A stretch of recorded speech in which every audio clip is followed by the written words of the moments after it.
വേദന സംഹാരികൾ, പോഷക സപ്ലിമെന്റുകൾ ഉൾപ്പെടെ 35 ഫിക്സഡ് ഡോസ് കോമ്പിനേഷൻ മരുന്നുകൾ നിരോധിച്ച് ഡ്രഗ്സ് സ്റ്റാൻഡേർഡ് കൺട്രോൾ ഓർഗനൈസേഷൻ.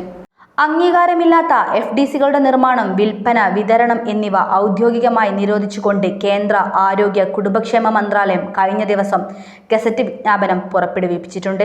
വിദഗ്ധ സമിതിയുടെ ശുപാർശകളുടെ അടിസ്ഥാനത്തിലാണ് ഈ നിരോധനം. സുരക്ഷിതമാണോ എന്നും ഉപയോഗിച്ചാൽ ഫലപ്രദമാകുമോ എന്നും പരിശോധിക്കാതെയാണ് ഈ മരുന്നുകളുടെ നിർമ്മാണമെന്ന് ബോധ്യപ്പെട്ടതിന്റെ അടിസ്ഥാനത്തിലാണ് ഡ്രഗ്സ് സ്റ്റാൻഡേർഡ് കൺട്രോൾ ഓർഗനൈസേഷൻ നിരോധനത്തിന് ശുപാർശ നൽകിയത്. മാത്രമല്ല, ഇത്തരം മരുന്നുകൾ നിർമ്മിക്കുന്നതിനും വിൽക്കുന്നതിനും ലൈസൻസ് നൽകുന്നത് പൊതുജനാരോഗ്യത്തിനും സുരക്ഷയ്ക്കും ഭീഷണിയാണെന്നും ചൂണ്ടിക്കാട്ടിയിട്ടുണ്ട്.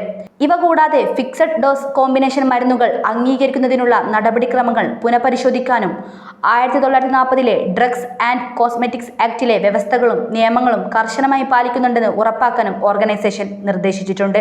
അംഗീകാരമില്ലാത്ത ഇത്തരം മരുന്ന് സംയുക്തങ്ങൾ ഉപയോഗിക്കുന്നത് മൂലം പലതരത്തിലുള്ള ആരോഗ്യ പ്രശ്നങ്ങൾ ഉണ്ടാകുന്നുണ്ട്. ഇക്കാര്യം ചൂണ്ടിക്കാട്ടി കമ്പനികൾക്ക് കാരണം കാണിക്കൽ നോട്ടീസും അയച്ചിരുന്നു.